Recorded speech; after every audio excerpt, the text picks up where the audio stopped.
अब हम जैन धर्म के सबसे बड़े तीर्थ स्थान श्री सम्मेद शिखर जी का विश्लेषण करेंगे। ये खबर हम अपने जैन धर्म के दर्शकों के लिए खास तौर पर दिखा रहे हैं। जैन धर्म के लोग चाहते हैं कि श्री सम्मेद शिखर जी को पर्यटन स्थल घोषित ना किया जाए और उन्होंने इसके लिए बाकायदा मुझे एक चिट्ठी लिखी, जो चिट्ठी इस समय आपकी स्क्रीन पर है। ये चिट्ठी आप पढ़ सकते हैं। ये चिट्ठी जब हम तक पहुंची तो हमने तय किया कि हम इस चिट्ठी को पढ़ेंगे और अगर इसमें सब बातें सही पाई जाएंगी तो फिर हम इस पर अमल करेंगे। और इस चिट्ठी से ये पता चलता है कि हमारे दर्शक हम पर कितना भरोसा करते हैं और ये जो शो है ब्लैक एंड व्हाइट, ये असल में आप ही का शो है। आपके सरोकार हमारे सरोकार हैं। हमारे दर्शक अगर किसी बात पर, किसी मुद्दे पर परेशान रहते हैं तो ये हमारा कर्तव्य है कि हम उनकी आवाज़ देश तक पहुंचाएं। सबसे पहले आपको विस्तार से इस पूरे मामले के बारे में बताते हैं, क्योंकि इस समय जैन धर्म के लोग इस तीर्थ स्थल को लेकर लगातार विरोध प्रदर्शन कर रहे हैं। झारखंड की राजधानी रांची से लगभग 100 किलोमीटर दूर गिरिडीह जिले में पहाड़ियों की एक श्रृंखला है जिसे पारसनाथ हिल्स कहते हैं। और इस श्रृंखला की जो सबसे ऊंची चोटी है, यानी जो सबसे ऊंचा पहाड़ है, वो समुद्र तल से 4,429 फीट की ऊंचाई पर है। और ये पहाड़ झारखंड का सबसे ऊंचा स्थान भी है जिसे श्री सम्मेद शिखर जी कहा जाता है। ये वो जगह है जो आपको हम दिखा रहे हैं। इसी स्थान पर जैन धर्म का सबसे पवित्र तीर्थ स्थल मौजूद है और इसे बचाने के लिए ही जैन धर्म के लोग भारत सरकार से और झारखंड की सरकार से अभी गुहार लगा रहे हैं। जैन दर्शन के अनुसार उनके धर्म में अब तक कुल मिलाकर 24 तीर्थंकर यानी 24 भगवान हुए हैं। इनमें पहले तीर्थंकर हैं भगवान ऋषभदेव और 24वें और आखिरी तीर्थंकर हैं भगवान महावीर। अब जैन धर्म कहता है कि इन 24 में से 20 भगवानों ने झारखंड की उसी चोटी पर मोक्ष प्राप्त किया था जिसे श्री सम्मेद शिखर जी कहते हैं और इसीलिए वो इस क्षेत्र को पर्यटन स्थल बनाने का विरोध कर रहे हैं, क्योंकि ये एक पवित्र स्थल है, ये पवित्र धर्म स्थल है और इस धर्म स्थल पर पर्यटन स्थल नहीं बन सकता, ऐसा उनका कहना है। इसके अलावा इस क्षेत्र में मौजूद पहाड़ियों की श्रृंखला को पारसनाथ हिल्स इसलिए भी कहते हैं क्योंकि जैन धर्म के 23वें तीर्थंकर भगवान पार्श्वनाथ ने भी इसी पहाड़ी पर कठोर तपस्या और ध्यान करके मोक्ष प्राप्त किया था और इस समय इस पर्वत चोटी पर कई मंदिर भी मौजूद हैं। कहने का मतलब यह है कि जिस तरह से मुसलमानों के लिए उनका सबसे पवित्र स्थल मक्का माना जाता है, ईसाई धर्म के लोगों के लिए वेटिकन सिटी का बड़ा महत्व है, हिंदू धर्म के लोगों के लिए जैसे अयोध्या का महत्व है या सिख धर्म के लिए गोल्डन टेम्पल का बड़ा महत्व माना जाता है, ठीक उसी तरह से झारखंड का ये क्षेत्र जैन धर्म की आस्था का सबसे बड़ा केंद्र है। और इसीलिए सोचिए, अगर इस तीर्थ स्थल को एक पर्यटन स्थल में बदल दिया जाए तो क्या होगा। झारखंड की इस पर्वत चोटी पर कई मंदिर हैं और इन मंदिरों की वंदना करने के लिए 27 किलोमीटर लंबी एक पदयात्रा की जाती है। और जैसे हिंदू धर्म में मान्यता है कि गंगा नदी में डुबकी लगाने से सारे पाप धुल जाते हैं, उसी तरह जैन धर्म में ये मान्यता है कि जो व्यक्ति ये यात्रा कर लेता है उसे कभी भी नरक की प्राप्ति नहीं होती, वो स्वर्ग में जाता है। यहाँ आपके मन में ये सवाल जरूर होगा कि जो स्थान जैन धर्म में सबसे पवित्र है उसे सरकार आखिर एक पर्यटन स्थल क्यों बनाना चाहती है। तो इसका जवाब थोड़ा सा जटिल है, लेकिन आप समझ लीजिए। असल में यहाँ जो तीर्थ स्थल है उस स्थान को और उसके आसपास के एक बहुत बड़े इलाके को सरकार ने पहले से ही एक संरक्षित क्षेत्र घोषित किया हुआ है जहाँ कोई भी बिल्डिंग या होटल नहीं बन सकता।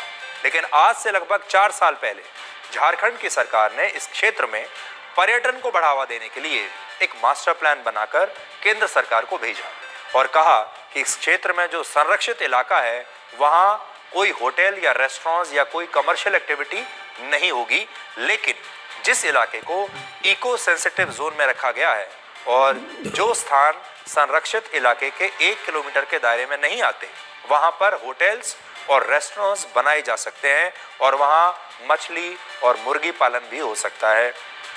और ये समझ लीजिए कि सरकार वहाँ पर एक पिकनिक स्पॉट बनाना चाहती थी। भारत सरकार ने 2 अगस्त 2019 को एक गैजेट नोटिफिकेशन जारी किया और इसमें लिखा कि संरक्षित इलाके से 1 किलोमीटर दूर या फिर जहां तक इको सेंसिटिव जोन का विस्तार है वहां होटल्स और रेस्टोरेंट्स बनाए जा सकते हैं और झारखंड सरकार के हिसाब से पर्यटन के लिए उद्योगों को स्थापित किया जा सकता है।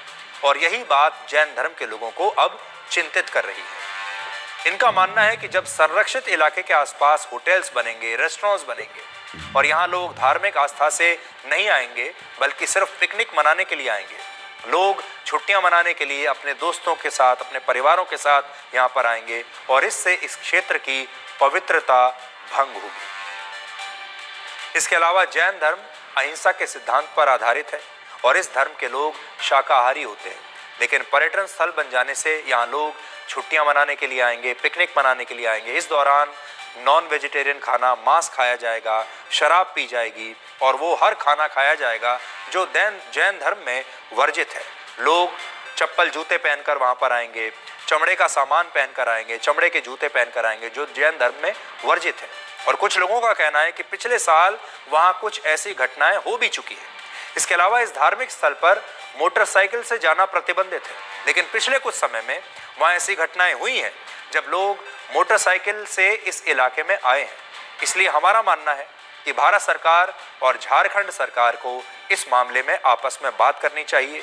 ये जो विरोध प्रदर्शन हो रहे हैं, जो इस समय आपकी स्क्रीन पर हैं, सरकार को इसका संज्ञान लेना चाहिए और इस तीर्थ स्थल के संरक्षण के लिए जो कुछ भी हो सकता है वो करना चाहिए।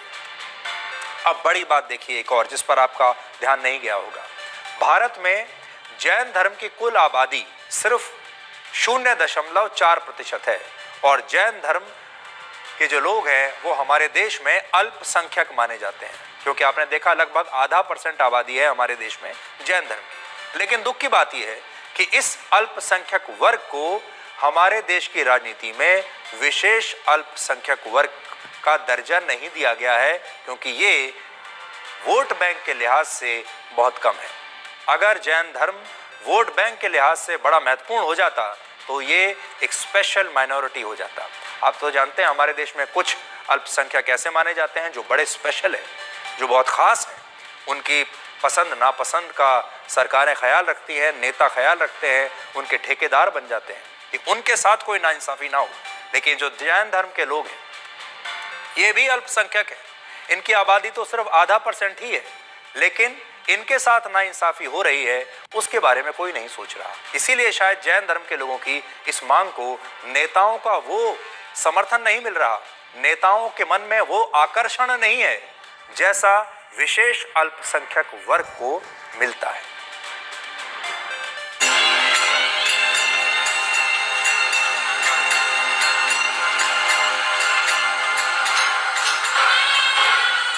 ऐसे पवित्र तीर्थ स्थल की पावनता को बनाए रखना सबकी जिम्मेदारी है, सरकार की भी जिम्मेदारी है। सरकार को चाहिए कि उसे बना के रखे, क्योंकि जो नोटिफिकेशन हुआ है उसमें जो वर्णित बातें हैं उसको लेकर के समाज में अनेक प्रकार की भ्रम और भय आशंका भी है। पारसनाथ सर्किट में हो या गिरिडीह में हो, हर जगह इसी के लिए आवाज बुलंद किया जा रहा है कि यहाँ से 24 में से 20 तीर्थंकर को मोक्ष की प्राप्ति हुई है। तो इस जगह का महत्व इस धर्म और आस्था के लिए सबसे महत्वपूर्ण और सबसे बड़ा है। पहचान ही इस क्षेत्र का तीर्थ से ही है। हाँ, तीर्थराज के नाम से ही मशहूर है ही। हाँ, तीर्थ है तो ही कहाँ से आते हैं यहाँ पे लोग? ऑल ओवर इंडिया से आते हैं, कुछ वर्ल्ड से भी आते हैं। दर्शन करने के लिए कोई पाबंदी नहीं है, कोई पाबंदी नहीं। लेकिन घूमने फिरने ऐश मौज करने का पाबंद, उसमें दिक्कत होता है। वंदना हम जहाँ ऊपर करते हैं तो नंगे पैर करते हैं, और यह जो तीर्थ स्थल है जहाँ सब कुछ, अगर पर्यटन स्थल के झारखंड सरकार ने पर्यटन स्थल के लिए खोल दिया तो इसमें नॉनवेज वगैरह, दारू, मांस, मदिरा, नशा मुक्ति ये सब हो जाएगा। हम लोग तो यही चाहते हैं कि बस वहाँ ऊपर चप्पल जूते नहीं लेके जाए। आप अपने मंदिर में जाते तो मंदिर में जूते चप्पल नहीं ले जाना होता, तो फिर इस तीर्थ स्थल हमारे पवित्र स्थल को क्यों आप ऐसे करो? बस हम यही चाहते हैं कि भाई आप उसे शुद्ध रखो। अभी नोटिफिकेशन में ये जारी हुआ है कि वहाँ कुछ जैसे मांस, मदिरा पान नहीं मिलेगा, लेकिन जैसे जैसे यदि ये पर्यटक स्थल घोषित किया गया उसके बाद क्या होगा वो किसको पता, वो तो बढ़ता ही जाएगा। तो हम उम्मीद करते हैं कि हमने अपना कर्तव्य निभाया और जैन धर्म के जो लोग हैं उन्हें सरकार से इंसाफ ज़रूर मिलेगा। मीडिया का कर्तव्य होता है कि वो इस तरह की जो बातें हैं उन्हें सरकार तक पहुंचाए, देश तक पहुंचाए, और आज हमने ये कर्तव्य निभाया है अपने दर्शकों के प्रति। आज नए साल 2023 का दूसरा दिन है और अगले कुछ दिनों तक जो सवाल आपसे सबसे ज्यादा पूछा जाएगा वो ये है कि आपके नए साल का रेजोल्यूशन क्या